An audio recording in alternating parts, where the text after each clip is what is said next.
দর্শক, কল্পনা করুন এমন একটি দেশ যেখানে নতুন জমি শুধু তৈরি হচ্ছে, সেটাও প্রাকৃতিকভাবেই, যেখানে নদীর গতি বদলাচ্ছে মানচিত্র, আর তার নিচে লুকিয়ে আছে অমূল্য সম্পদ।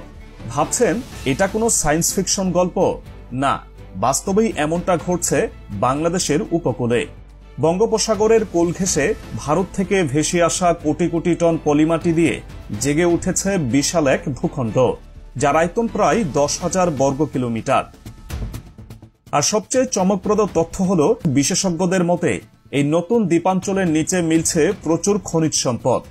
তারা বলছেন এটি যদি সঠিকভাবে কাজে লাগানো যায় তাহলে বাংলাদেশের অর্থনীতি পাল্টে যেতে পারে রাতারাতি।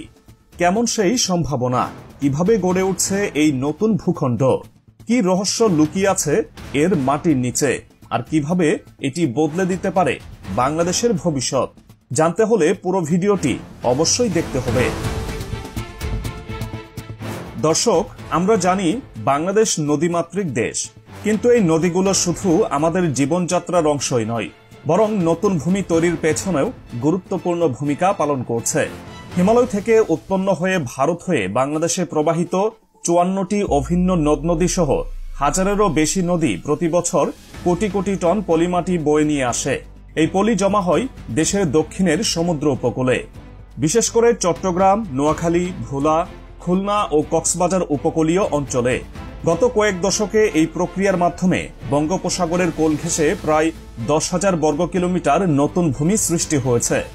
ভাবুন একবার, এটি বাংলাদেশের মোট ভূখণ্ডের প্রায় 10 ভাগের 1 ভাগ, যা ক্রমেই নতুন এক সম্ভাবনার দিগন্ত খুলে দিচ্ছে।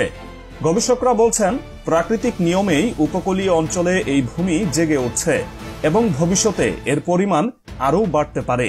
এই নতুন ভূমিগুলোকে কেবল কৃষি বা বসতির জন্য নয়, বরং দেশের খনিজ সম্পদ অনুসন্ধান ও উত্তোলনের ক্ষেত্র হিসেবেও কাজে লাগানো যেতে পারে।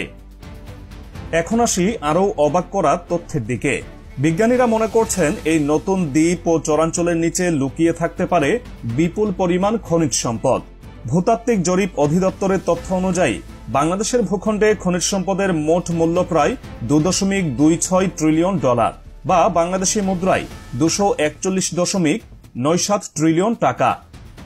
এখানেই শেষ নয়, বাংলাদেশ প্রাকৃতিক গ্যাসের একটি সম্ভাবনাময় দেশ। বর্তমানে দ্বীপ জেলা ভোলা, পাহাড়ি অঞ্চল সিলেট, নোয়াখালী, সুবর্ণচর এবং ব্রাহ্মণবাড়িয়ায় বিপুল পরিমাণ গ্যাসের সন্ধান পাওয়া গেছে এবং তা উত্তোলন করা হচ্ছে। উপকূলীয় অঞ্চলে গ্যাস ছাড়াও পাওয়া যেতে পারে তেল, কয়লা, মিথেন গ্যাস এবং মূল্যবান খনিজ বালু।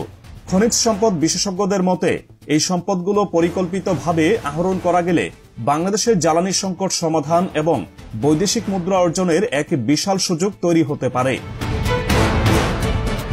আপনারা কি জানেন, জলবায়ু পরিবর্তনের কারণে অনেকেই আশঙ্কা করছিলেন যে 2050 সালের মধ্যে বাংলাদেশের উপকূলীয় অনেক এলাকা সমুদ্রগর্ভে তলিয়ে যাবে, কিন্তু বাস্তব চিত্র পুরোপুরি ভিন্ন। বিগত 100 বছর ধরে বঙ্গোপসাগরের কোল ঘেঁষে নোয়াখালী উপকূল 55 কিলোমিটার দক্ষিণে এগিয়েছে। প্রতিনিয়ত নতুন ভূমি সৃষ্টি হচ্ছে, যেখানে চাষবাস শুরু হয়েছে, বসতি গড়ে উঠছে। বিশেষজ্ঞদের মতে শুধু নোয়াখালী নয়, খুলনা, বরগুনা, কক্সবাজার, সন্দ্বীপ, হাতিয়া ও ভোলায়ও এই ভূমি সৃষ্টির হার ক্রমাগত বাড়ছে। এই প্রক্রিয়া অব্যাহত থাকলে আগামী কয়েক দশকের মধ্যে বাংলাদেশের আয়তন আরও কয়েক হাজার বর্গ কিলোমিটার বৃদ্ধি পেতে পারে। এতক্ষণে নিশ্চয়ই বুঝতে পারছেন এটি কেবল সাধারণ একটি ভৌগোলিক পরিবর্তন নয়, এটি বাংলাদেশের জন্য এক সুবর্ণ সুযোগ।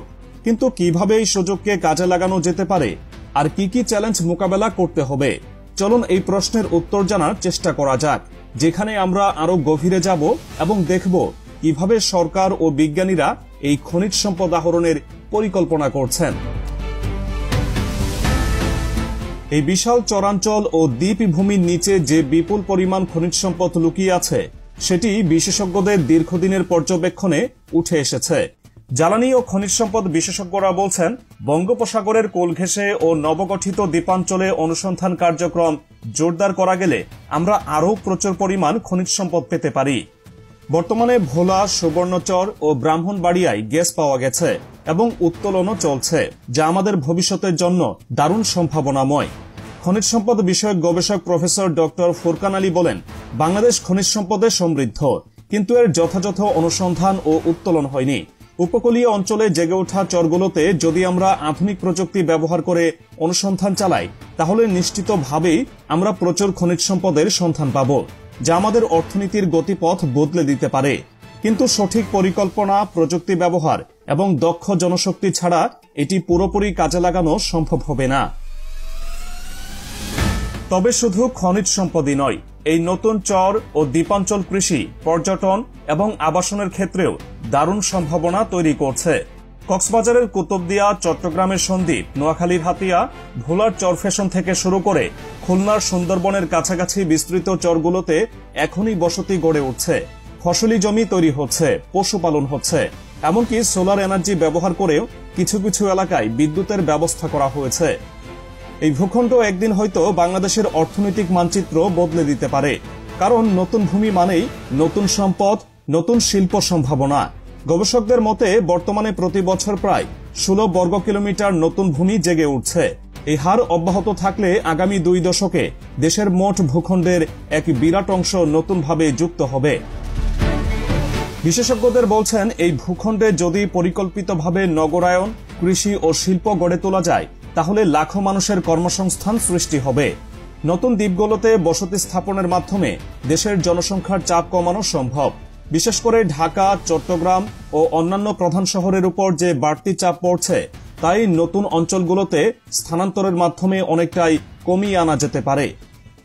এবার আসি সবচেয়ে বড় সম্ভাবনার দিকে, তেল, গ্যাস ও অন্যান্য খনিজ সম্পদ উত্তোলন। বিশ্বজুড়ে অর্থনৈতিক সুপার পাওয়ার দেশগুলো নিজেদের খনিজ সম্পদের উপর ভিত্তি করে এগিয়ে গেছে। মধ্যপ্রাচ্যের দেশগুলো তেল ও গ্যাসের মাধ্যমে তাদের অর্থনীতি বদলে ফেলেছে। বাংলাদেশও যদি তার নতুন দ্বীপগুলোর নিচে থাকা খনিজ সম্পদ উত্তোলন করতে পারে, তাহলে দেশ এক নতুন অর্থনৈতিক উচ্চতায় পৌঁছাতে পারে। বিশেষজ্ঞদের মতে বাংলাদেশের বঙ্গোপসাগর ও উপকূলীয় অঞ্চলে যে খনিজ সম্পদ রয়েছে, তা যদি সঠিকভাবে কাজে লাগানো যায়, তাহলে শুধু দেশের জ্বালানি চাহিদাই নয়, বরং রপ্তানির মাধ্যমেও বৈদেশিক মুদ্রা অর্জন করা সম্ভব। বিশ্বের অন্যান্য দেশ যেখানে নতুন ভূমি তৈরি করে সাগরের উপর কৃত্রিম দ্বীপ বানাচ্ছে, বাংলাদেশ সেখানে প্রকৃতির উপহার হিসেবেই বিশাল এক ভূখণ্ড পাচ্ছে। এটি আমাদের জন্য এক অপার সম্ভাবনার দরজা খুলে দিয়েছে। বাংলাদেশের জন্য এখনই সময় সঠিক পরিকল্পনা নেওয়ার। জলবায়ু পরিবর্তনের ঝুঁকি মাথায় রেখে উপকূলীয় অঞ্চলে সঠিক অবকাঠামো গড়ে তুলতে হবে। আধুনিক প্রযুক্তির ব্যবহার নিশ্চিত করতে হবে, যেন আমরা এই নতুন ভূখণ্ডের সমস্ত সম্পদ যথাযথভাবে কাজে লাগাতে পারি। বাংলাদেশের মানচিত্র বদলে যাচ্ছে, অর্থনীতি চাকা ঘুরতে শুরু করেছে। বঙ্গোপসাগরের কোল ঘেঁষে গড়ে ওঠা এই নতুন দ্বীপ ও চরগুলো শুধু আমাদের ভৌগোলিক বিস্তারই নয়, অর্থনৈতিক সমৃদ্ধির নতুন দিগন্ত খুলে দিচ্ছে। এখন প্রশ্ন একটাই, আমরা কি এই সুযোগ কাজে লাগাতে পারবো, নাকি সম্ভাবনাগুলো অব্যবহৃতই থেকে যাবে? সিদ্ধান্ত আমাদেরই নিতে হবে।